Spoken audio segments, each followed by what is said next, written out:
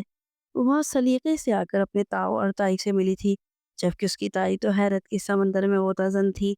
حاتم کو بھی اپنی ماں سے بہت پیار سے ملا تھا۔ اسے اپنے باپ کے آگے سر جھکاتے ہوئے بولا تھا، بابا جان، میں نے رخصتی لے لی ہے، میں مزید اس کو وہاں نہیں چھوڑ سکتا تھا، تمام چیزیں حل کر لی ہیں۔ ناشتہ بہت خوشگوار انداز میں تناول کیا گیا تھا۔ ناشتے کے اختتام پر حاتم نے اپنے ماں باپ کی طرف سنجیدگی سے دیکھا تھا۔ ان کو دیکھتے ہوئے بولا تھا، میں جانتا ہوں آپ دونوں کے لیے یہ عمل بہت ہی حیرت انگیز ہوگا، کیونکہ آپ کو یہی معلوم تھا کہ میں محض معافی مانگنے کے لیے گیا ہوں، مگر میں رخصتی کر چکا ہوں اور میرا ارادہ اب چاچو چاچی کو واپس لانے کا ہے۔ دادا کی بھی یہی خواہش تھی، چاچو اور چاچی ہمارے ساتھ حویلی کی چھت تلے رہیں، ان کی آخری خواہش کو میں پورا کرنا چاہتا ہوں۔ اس کی بات سن کر شائستہ بیگم خوشی سے بولی تھی، یہ میرے لیے بہت خوشی کی بات ہوگی کہ میری دیورانی میرے ساتھ رہے گی، اور ہمیں کوئی اعتراض نہیں ہے۔ اگر تمہارے چاچو آنا چاہتے ہیں تو حویلی کے دروازے ان کے لیے کھلے ہوئے ہیں۔ وہ جو سر جھکائے ناشتہ کر رہی تھی، اس نے حیران ہو کے شائستہ بیگم کو دیکھا تھا۔ اس کی تو ماں کہتی تھی کہ شائستہ بیگم بالکل بھی ایک اچھی عورت نہیں ہے، انہوں نے محض تمہارے دادا کے کان بھرنے کے علاوہ اور کچھ نہیں کیا تھا، مگر یہاں تو معاملات ہی الٹ تھے۔ اس نے اب اپنے باپ کی طرف دیکھا تھا، جبکہ اس کا باپ خاموش تھا۔ وہ خاموش کیوں تھے وہ سمجھ نہیں پایا تھا۔ وہ اپنے باپ کے ہاتھ پہ ہاتھ رکھتے ہوئے بولا تھا، میں آپ سے کچھ پوچھ رہا ہوں، ہمیں چاچو اور چاچی کو واپس لے کر آنا ہے، اور اس کے لیے آپ دونوں ہی جائیں گے، آپ راضی ہیں نا؟ اس کے بابا ایک دم ہوش میں آئے تھے اور سر اس بات میں ہلاتے ہوئے بولے تھے، بھلا مجھے کیا اعتراض ہو سکتا ہے؟ میرا بھائی میرے بیٹوں کی طرح ہے، ہم دونوں ایک ساتھ بڑے ہوئے ہیں، ہم دونوں کے درمیان ایک چھوٹی سی خلش میں محض وہ بھی ایک عورت کی وجہ سے آئی تھی۔ اس کی شادی ہم سب کے لیے بہت اثر انداز ثابت ہوئی تھی، لیکن بابا کی آخری خواہش کی عزت میں بھی کرتا ہوں۔ اگر تمہارے دادا یہی چاہتے تھے تو ہم آج کے آج ہی تمہارے چاچو اور چاچی کو حویلی واپس لے کر آئیں گے۔ جبکہ وہ حاتم کی ماں کو ایسے دیکھ رہی تھی کہ اس کے ماں باپ کی خواہش تھی کہ وہ بھی حویلی میں خوشحال زندگی گزاریں، لیکن دادا کی وجہ سے وہ کبھی نہیں آئے تھے۔ مگر اب حاتم کو وہ سب کرتا دیکھ کر نہ جانے کیوں شہنیلا کے دل اس کی طرف سے پگھلتا جا رہا تھا۔ وہ تو پہلے بھی اس کو اپنے لیے منتخب کر چکی تھی، وہ حسن پرست تھی اور وہ اس کے حسن پر ہی مر مٹ گئی تھی، لیکن جب اس نے پوری محفل کے درمیان اس کی ذات کی نفی کی تھی، اس پل اسے سب سے زیادہ زہر یہی شخص لگا تھا۔ لیکن اب وہ جو کر رہا تھا، نہ جانے کیوں یہ شخص اسے اپنے دل کے بہت قریب لگ رہا تھا۔ حاتم نے اپنے کہنے کے بالکل ٹھیک مطابق اگلے ہی دن سلیمان صاحب اور شائستہ بیگم کو شہر بھیج دیا، اور وہ دونوں سلمان صاحب اور شاہدہ بیگم کو راضی کر کے حویلی لے آئے تھے، جبکہ حاتم اسی دن شہنیلا کو لے کے بازار کی طرف نکل گیا تھا۔ اس کا معلوم تھا کہ اس کی بیوی کے پاس کوئی بھی ڈھنگ کا لباس نہیں ہے وہ جو اپنے خاندان کے سامنے پہن سکے۔ اس نے سوچ لیا تھا کہ سب کے آ جانے کے بعد وہ ایک فیصلہ سنائے گا۔ اس کی شادی ہو گئی تھی اور وہ یہ بات خاندان اور پورے گاؤں کو بتانا چاہتا تھا، اسی لیے اس نے ایک ولیمے کا انتظام کرنے کے بارے میں سوچ لیا تھا۔ بازار آ کر اس نے پورا دن شہنیلا کے ساتھ گزارا تھا، لیکن شہنیلا کو وہ چادر پہنا کے لے گیا تھا۔ شہنیلا بہت غصہ ہوئی تھی، وہ بہت جھنجھلائی تھی کہ وہ چادر کیری نہیں کر پا رہی ہے، لیکن حاتم نے صاف بول دیا تھا، اگر تم نے چادر نہیں پہننی تو میں تمہیں شاپنگ پہ نہیں لے کے جاؤں گا۔ شہنیلا ٹھہری، شاپنگ کی شوقین لڑکی، بھلا وہ کس طرح یہ موقع ضائع کر دیتی۔ اس نے چادر لے لی تھی، مگر وہ بالکل بھی اس کو سنبھال نہیں پا رہی تھی، مگر پھر بھی تم نے اس کا بہت ساتھ دیا تھا، پورا دن اس کے ساتھ ہی گزارا تھا۔ سب سے پہلے انہوں نے شاپنگ کروائی تھی، پھر باہر ہی ڈنر کیا تھا اور اسے گھمانے کے لیے ساحل سمندر لے گیا تھا۔ وہاں پر اس نے شہنیلا کے لیے خاص ڈنر کا ارینجمنٹ کیا تھا، جبکہ وہ حیران تھی۔ ساحل سمندر پر یہ سب دیکھ کے وہ حیران رہ گئی تھی۔ اس نے بہت اچھے ڈنر ڈیٹ کا پلان کیا تھا، لال غبارے لگے ہوئے تھے، کھانا بہت لذیذ تھا اور بہت خوبصورت ماحول میں بنا ہوا تھا۔ وہاں پہنچتے ہی حاتم اس کے سامنے گھٹنوں کے بل بیٹھا تھا اور اس کا ہاتھ تھامتے ہوئے خمار آلود لہجے میں بولا تھا، میں نہیں جانتا کہ میں تمہیں کس طرح کے لڑکے پسند ہیں، مگر اب میں یہ جانتا ہوں کہ تم مجھے بہت پسند ہو اور میں تمہاری پسند میں ڈھلنا چاہتا ہوں، لیکن بس تم سے ایک درخواست ہے، میری خاطر غیر مردوں سے اپنے آپ کو چھپا کے رکھنا۔ اگر تم میری یہ خواہش پوری کر دو گی تو میں تمہارے قدموں میں دنیا کی ہر خوشی نچھاور کر دوں گا۔ شہنیلا کے چہرے پہ مسکراہٹ آئی تھی، اس نے اسی پل اس کے ہاتھ پہ اپنا ہاتھ رکھا تھا اور وعدہ کرتے ہوئے بولی تھی، اگر آپ نے میرے ساتھ رویہ اچھا رکھا اور میرے مزاج کے مطابق چلے تو میں آپ کی ہر خواہش کو حرف آخر مانوں گی۔ اس کا جواب سن کر اس نے اپنی جیب سے ڈائمنڈ کی رنگ نکالی تھی اور اس کی انگلی میں پہناتے ہوئے بولا تھا، بہت خوش آمدید شہریلا حاتم فردوس، میں آپ سے بہت محبت کرنے لگا ہوں۔ یہ بولتے ہی اس نے اس کی ہتھیلی کی پشت پر اپنے ہونٹ رکھ دیے تھے، جبکہ شہنیلا مسکرا اٹھی تھی۔ ایک نئی محبت کا آغاز ہو گیا تھا۔ چاند بھی مسکرا کر بادلوں میں چھپ گیا تھا۔